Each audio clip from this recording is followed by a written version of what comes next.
మొదటి నుంచి 7వ వచనం వరకు అందరికీ కలిసి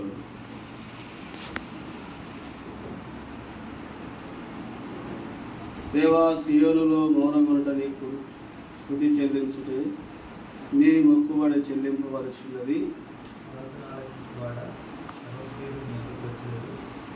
నా మీద మోపడిన దోషములు భరింపజాలవి, మా అతిక్రమ నిమిత్తం నీవే ప్రాయశ్చిత్తము చేయదువు.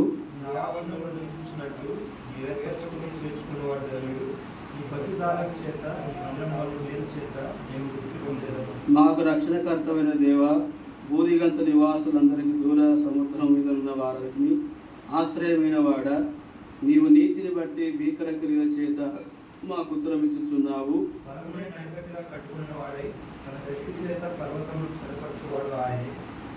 ఏడవ వచనం కలుసు. ఆయనే సముద్రముల ఘోషను వాటి తరంగముల ఘోషణ అనుచువాడు, జనములందరినీ చల్లార్చువాడు. మోకరించండి, ప్రార్థన చేస్తాం.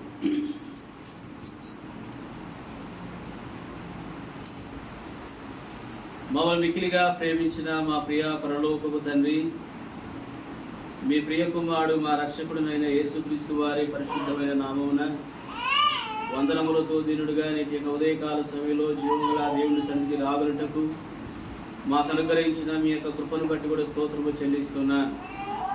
ఈ ఉదయకాల సమయంలో పాటలతో, వాయిద్యములతో, గంభీర స్వరంతో ఏకముగా కూడి మిమ్మల్ని ఆరాధించి, పూజించి, హెచ్చించి, గణపరిచే కృపనిచ్చినారు. మీకు స్తోత్రములు. చదవడం లేఖన భాగం ద్వారా మా అందరితో మీరు మాట్లాడండి. ఆత్మ సంబంధమైన ఆరాధన ధూపాన్ని వాక్య వెలుగులో గ్రహింపుతో వీళ్ళు సేవించినట్టు కూడా సహాయపడండి. వచ్చిన వారిని బట్టి వందనాలు. రావలసిన మా ప్రియుడు తీసుకుని రమ్మని దయగల నిర్గోలాసనకు అప్పగించుకునిచుండగా మీ ఆత్మ చేత నడిపించి మహిమ పొందమని ప్రభువైన యేసుక్రీస్తు వారి నామం పేరిట ప్రార్థించి వేడుచున్నాము తండ్రి, ఆమేన్.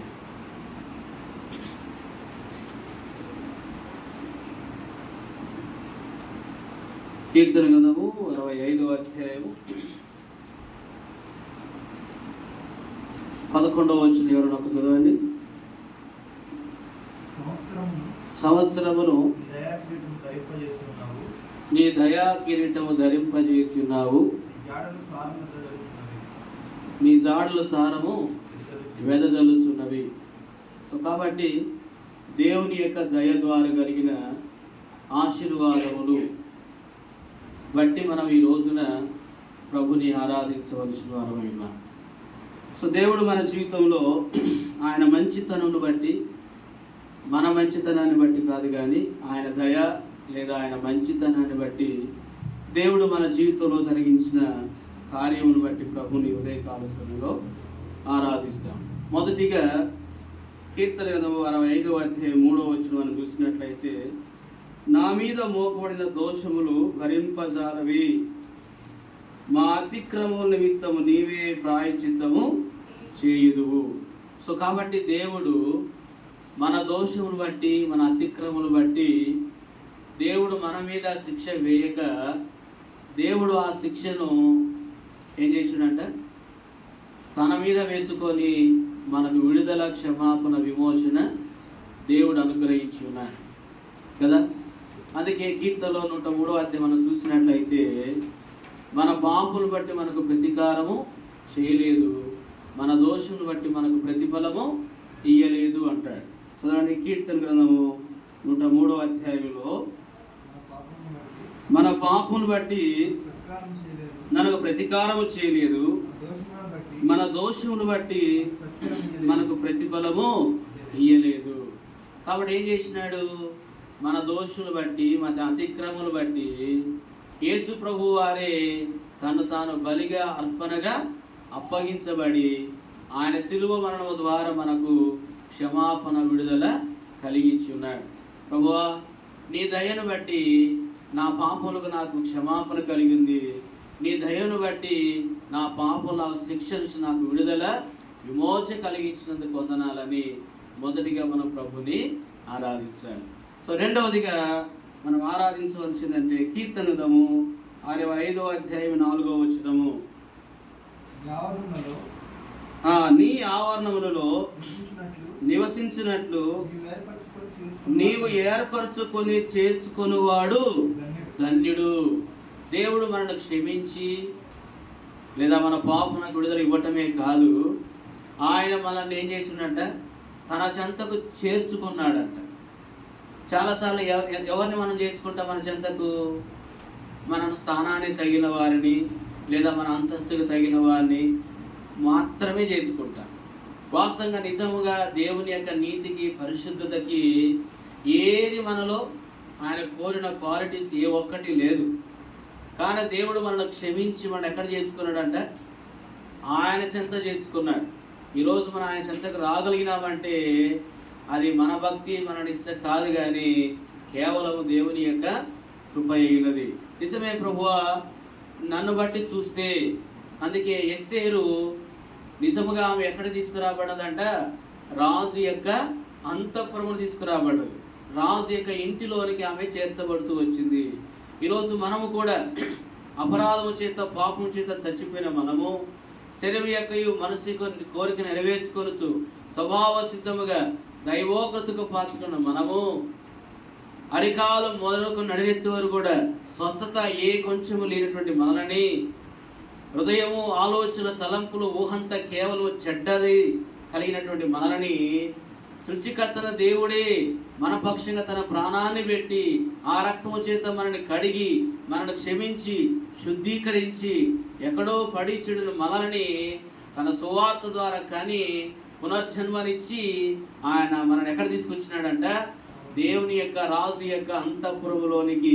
ఎస్తేరు ఎలా తీసుకురాబడుతూ వచ్చిందో అలాగున మనము కూడా రారాజు దేవుని యొక్క ఆవరణంలోనికి, రారాజు యొక్క దేవుని యొక్క సన్నిధిలోనికి, రారాజు యొక్క దేవుని యొక్క బల్ల దగ్గరికి, పరిశుద్ధుల యొక్క సహవాసములోనికి, పరసంబంధ ప్రతి ఆశీర్వాదములోనికి దేవుడు మనల్ని తీసుకొని ఆయన చెంతకు మనల్ని చేర్చుకొనబడినటువంటి నీవు నేను ఎంతో గొప్ప ధన్యులము. నిజమే ప్రభువా, ఇట్టి గొప్ప ధన్యత నీవు నాకు అనుగ్రహించిన వందనాలను ప్రభుని మనం ఆరాధించాలి. రెండవదిగా. మూడవదిగా మనం చూసినట్లయితే ఎందుకు మనం ఆరాధించాలంట? కీర్తన గ్రంథం 5వ అధ్యాయం 4వ వచనములో నీ పరిశుద్ధాలయము చేత, నీ మందిరములోని మేలు చేత మేము తృప్తి పొందుచుదము. ఈరోజు దేవుడు మనకి దేవుని యొక్క పరిశుద్ధాలయమునిచ్చినాడు. ఈ మందిరములో తృప్తినిచ్చినాడు. ఏమిచ్చినాడంట? ఈ మందిరములోని మేలుల చేత మేము తృప్తి పొందుదము అంటున్నాడు. ఈరోజు మనము దేవుని యొక్క మందిరంకు రాగలిగినాము. ఈ మందిరములో దేవుడు మనకు నెమ్మదినిచ్చినాడు. ఈ మందిరములో, అందుకే నీ సన్నిధిలో నిత్య సుఖములు గలవు అంటాడు. ఈరోజు దేవుని మందిరములు మనకు ఏమిచ్చినాడంట? మేలులు. ఏ మేలులు? ఆయన చేసిన మేలులు ఎన్నో ఉన్నాయి. ఒక మూడింటిని మనం చూద్దాం. ఈ మందిరములో దేవుడు మనకు సంతోషమునిచ్చినాడు కదా. నీ సన్నిధిలో నిత్యము సుఖములు కలవు అన్నాడు. కాబట్టి దేవుని సన్నిధికి రాగానే ఈరోజు మనకు మనశ్శాంతిని, నెమ్మదిని దేవుడు కలిగించినాడు. ఇవ్వలేదా? ఆయన ఆవును అడుగు పెట్టగానే నీ హృదయానికి ఒక ధైర్యాన్ని, ఒక ఓదార్పును, ఒక నెమ్మదిని దేవుడు నీ జీవితం, నా జీవితం, మనందరి జీవితంలో కలిగించినాడు. రెండవది, ఈ మందిరములో మేలులు. ఏం మేలంట? వాక్యము కలిగినది. దేవుడు మనకు వాక్యాన్ని ఇచ్చినాడు. రెండవదిగా దేవుని యొక్క సేవకులను దేవుడు ఇచ్చినాడు. మూడవదిగా దేవుని యొక్క బల్లను మనకిచ్చినాడు. నాలుగవదిగా ప్రార్థించే ప్రార్థనా పనులను దేవుడు మనకిచ్చినాడు. ఈ మందిరములో నువ్వు చేయబడు ప్రతి ప్రార్థన మీద దేవుడు ఆయన కనుదృష్టి నిలిపి ఉన్నాడు. ఈ స్థలమందు చేయబడు ప్రతి ప్రార్థనల మీద దేవుడు నీకు జవాబిస్తూ వచ్చినాడు. నిజమే ప్రభువా, నన్ను నీ చెంతకు చేర్చుకోవటమే కాదు, నాలుగవదిగా నా జీవితంలో నీ మందిరము మేలు చేత నన్ను తృప్తిపరుస్తున్నావయ్యా. అయ్యా, నీ ప్రజల యొక్క సహవాసమునిచ్చిన, నీ ప్రజల యొక్క ప్రేమనిచ్చిన, నీ ప్రజల మధ్యలో ఉండి ఆత్మీయ మన్నాన్ని, ఆత్మీయ ఆహారాన్ని, దేవుని వాక్యాన్ని నాకు అనుకరించినావయ్యా. అయ్యా, నీవే నాకు జీవాహారమై ఉన్నావు. నా కొరకై విరవబడిన రొట్టెగా, నా ఆత్మకు ఆహారమైన దేవుడవుగా నీవు నాకు నీ మందిరములో ఇచ్చినావు ప్రభువా. ప్రార్థించే ప్రార్థనా పరుని ఇచ్చినావు ప్రభువా. ప్రార్థించే మంచి సహవాసాన్ని నీవు అనుదినము తృప్తి పడే కృపనిచ్చిన. సో కాబట్టి ప్రభువా, నీ మందిరం మేలు చేత ఈరోజు నాకు తృప్తిని అనుకరించినందుకు వందనాలని 4వది ప్రభుని మనము ఆరాధించాలి. 5వదిగా ఎందుకు మనకు దేవుని ఆరాధన చేయాలట? కీర్తన గ్రంథం 65వ అధ్యాయము 7వ వచనము. కీర్తన గ్రంథం 65వ అధ్యాయం 7వ వచనం. ఆయనే సముద్రముల ఘోషను వాటి తరంగముల ఘోషను అణుచువాడు, జనముల అల్లరిని చల్లార్చువాడు. అంటే దీని అర్థం ఏంటంటే శ్రమలన్నిటిలో నుండి ఏంటంటే ఆయనే సముద్రముల ఘోషను వాటి తరంగముల ఘోషను అణుచువాడు. ఈరోజు రక్షించబడిన మన జీవితంలో ఎన్నో శ్రమలు మన జీవితంలోనికి వచ్చినాయి. అందుకే కీర్తన రాయబడింది కదా, నీతిమంతుని కలుగు ఆపదలు అనేకములు, వాటన్నిటి యెహోవాని తప్పించెను కదా. రక్షించబడిన మన జీవితంలో ఎన్నో అపాయములు, ఎన్నో శ్రమలు, ఎన్నో కష్టాలు, ఎన్నో ఇరుకులు, ఎన్నో శోధనలు, ఎన్నో పరీక్షలు, ఎన్నో నిందలు, ఎన్నో లేమి, ఎన్నో నిరాశ నిస్పృహలు మీ జీవితంలోనికి సముద్ర తరంగం వలె లేస్తూ వచ్చినాయి కదా. గాలి తుఫానులను గద్దించి బాధలను తొలగించే, గాలి తుఫానులను గద్దించి బాధలను తొలగించే, శ్రమలలో మనకు తోడై ఉండి, శ్రమలలో మనకు తోడై ఉండి బయలుపరచి తన దయ, శ్రమలలో మనకు తోడై ఉండి బయలుపరచి తన దయ.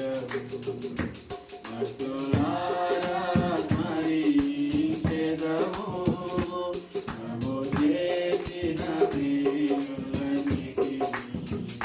భక్తులారా స్మరించెదము, ప్రభు చేసిన మేలులన్నిటినీ. కాబట్టి నీ జీవితంలో వ్యక్తిగతంగా, కుటుంబంగా, సంఘముగా కలిగిన ప్రతి శ్రమలన్నిటిని దేవుడు అణచివేసి దేవుడు నీకు విజయం ఇస్తూ వచ్చినాడు. సముద్రము ఘోషములన్నిటిని ఆయన నీ పక్షంగా ఇచ్చినాడు. గాలిని గద్దించగానే సముద్రం ఏమైందంట? నిమ్మలమైనట్టుగా ప్రతి శ్రమను దేవుడు నీకు విజయముగా మారుస్తూ వచ్చినాడు. దాన్ని బట్టి మనం ప్రభుని ఆరాధించాలి. చివరిగా 6వదిగా మనం చూసినట్లయితే కీర్తన గ్రంథం 65వ అధ్యాయం 2వ వచనము. ఎందుకు మనం ప్రభుని ఆరాధన చేయాలట? 62వ వచనం. ప్రార్థన ఆలకించువాడా, సర్వశరీరులు నీ యొద్దకు వచ్చెదను. దేవుడు నీ ప్రార్థనలన్నీ కీర్తన 20వ అధ్యాయం మనం చూసినట్లయితే కీర్తన 20వ అధ్యాయము నీ ప్రార్థనలను యెహోవా సఫలపరచునుగాక అంటాడు. కీర్తన గ్రంథము 50వ అధ్యాయము 5వ వచనం, 4-5 వచనం. నీ కోరికను సిద్ధింపజేసి నీ ఆలోచన యావత్తు సఫలపరచునుగాక. యెహోవా నీ రక్షణ బట్టి మేము జయోత్సవం చేస్తున్నాము, మా దేవుని నామను బట్టి మా ధ్వజం ఎత్తుచున్నాము. నీ ప్రార్థనను యెహోవా సఫలపరచబడునుగాక. సో కాబట్టి నువ్వు చేసిన ప్రతి ప్రార్థనలన్నిటికీ దేవుడు జవాబిస్తూ వచ్చినందుకు ప్రభుని మనము ఆరాధిస్తాం. కాబట్టి మొదటిగా దేవుడు మన పాపములు క్షమించి విడిపించిన దాన్ని బట్టి ప్రభుని ఆరాధన చేయాలి. రెండవదిగా ఆయన మనల్ని క్షమించడమే కాదు, ఆయన మనల్ని సమీపస్తులుగా చేర్చుకున్నాడు. మూడవదిగా మనం ఆయన ఆరాధించవలసింది దేవుని మందిరం మేలు చేత ఆయన మనల్ని తృప్తి వరపరుస్తూ వచ్చినాడు. నాలుగవదిగా మనకు శ్రమలన్నిటి నుండి ఆయన మనం ఏం చేసినాడంటే విడిపిస్తూ తోడై ఉంటూ విజయం ఇస్తూ వచ్చినాడు. చివరికి 5వదిగా మనం చూస్తే 6వదిగా అనుకుంటా మన ప్రార్థనలన్నిటిని దేవుడు ఏం చేసినాడంట ఆలకిస్తూ వచ్చినాడు. చేసిన ప్రతి ప్రార్థనలు కూడా దేవుడు అవును అని పలికేటటువంటి దేవుడుగా ఉంటూ వచ్చినాడు.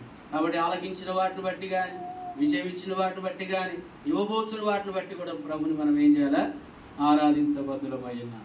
చివరిగా 7వదిగా దేవుడు ఇంతవరకు మనకు ఎబినేజర్గా ఉంటూ వచ్చినాడు. ఇంతవరకు సహాయకురాయిగా, ఎబినేజర్ అంటే సహాయకుడిగా దేవుడు 2020 సంవత్సరం ఈ 3వ మాసం చివరి పునరుద్ధాన దిన వరకు కూడా ఈ 3 నెలలు చూసినట్లయితే ఎంతో కొక్కోలంగా ఈ లోకయాత్ర ముగించిన వారు ఉన్నారు.